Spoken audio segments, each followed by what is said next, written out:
আমার সাথে আমার যে বোন আসছে, আমার এই বোনকেই আমি বিবাহ করব।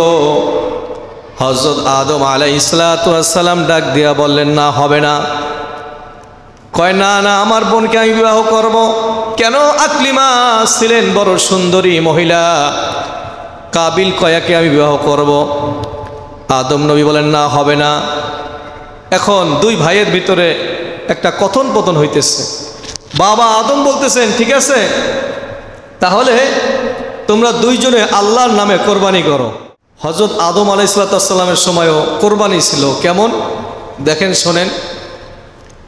হযরত আদম আলাইহিস সালাম মা হাওয়া আলাইহিস সালাম একত্র হইলেন। মা হাওয়ায়ের গর্ভে জোড়ায় জোড়ায় সন্তান আল্লাহ তাআলা দান করতেন। একটা ছেলে হইতো, একটা মেয়ে হইতো।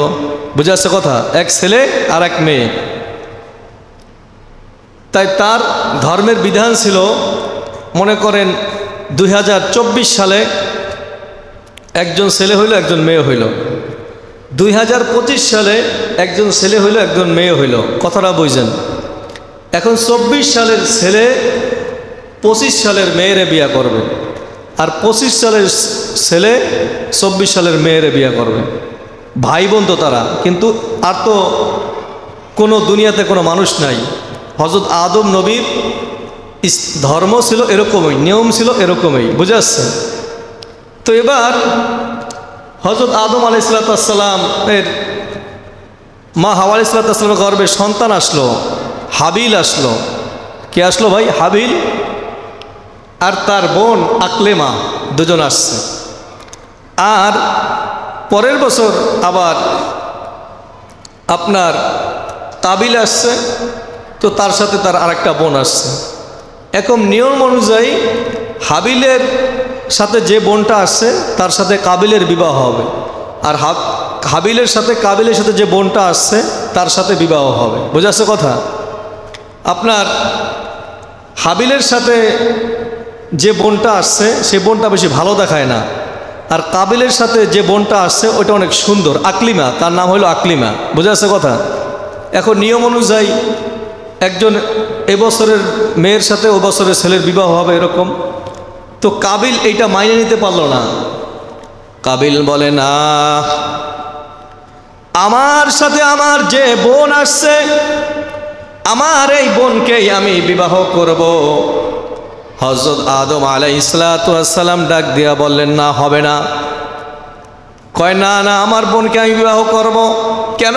আকলিমা ছিলেন বড় সুন্দরী মহিলা, কাবিল কয়াকে আমি বিবাহ করব।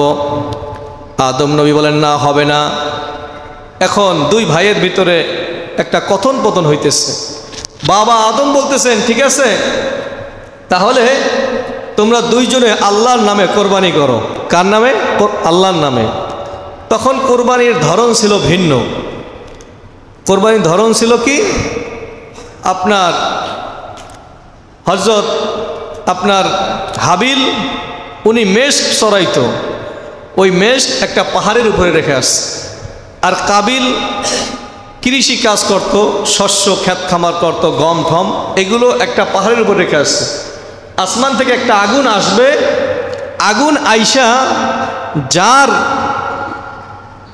ফলটা, যার ফসলটা আগুন গ্রহণ করবে তার কোরবানিই কবুল হবে। বোঝা যাচ্ছে কথা? তো ঠিক যখন দুই ভাই এরকম রেখে আসলো, হাবিল আর কাবিল, হাবিলের মেষ ওইটাই আগুন নেই পোড়ায় দিছে, আগুনেই করে ফেলছে। তো সেই সুবাদে এখন ওই যে আকলিমা হাবিলের সাথে বিবাহ হবে, কিন্তু কাবিল কোনোভাবেই মেনে নিতে পারছিল না। কাবিল কি করলো? শয়তান তাকে কুমন্ত্রণা দিল। কাবিল এবার হাবিলকে হত্যা করার জন্য ষড়যন্ত্র করতেছে, কিভাবে হত্যা করা যায়। একটা পর্যায়ে কাবিল হাবিলকে এক জায়গায় নিয়ে হত্যা করে ফেলছে। বলে নাউজুবিল্লাহ, ভাইকে মেরে ফেলছে। এখন মারার পরে কি করবে? সেই লাশ নিয়ে ঘুরতেছে। এই লাশ কি করবে? আপনার বিভিন্ন জায়গায় ঘুরতেছে, বুঝতেছে না তো, নতুন মানুষ দুনিয়াতে, বোঝার তো কোনো উপায়ও নাই। আল্লাহ পাক দুইটা কাক পাঠাইছে আসমান থেকে, একটা কাক আরেকটা কাকরে মেরে ফেলছে।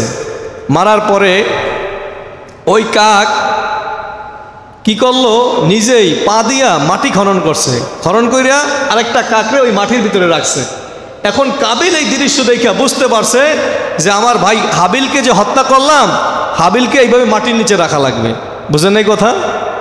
এরপরে হাবিলকে ওইভাবে সে মাটি খনন কইরা ওইটার ভিতরে রেখে দিচ্ছে। এই যে কাবিল বড় গুনাহের কাজ করছে, অনেক বড়, হাবিলকে যে হত্যা করছে তার বোনকে বিবাহ করার জন্য। এখন আমার এটা অনেক বড় অন্যায় করছে। কোনো কোনো বর্ণনায় আসছে যে এক পর্যায়ে কাবিল আল্লাহ তাআলার কাছে তওবা করছে, অনেকে বলেন না তওবাও করেন নাই। বুঝে আসছে কথা? তো আপনার তখন এরকমভাবে কোরবানির নিয়ম ছিল।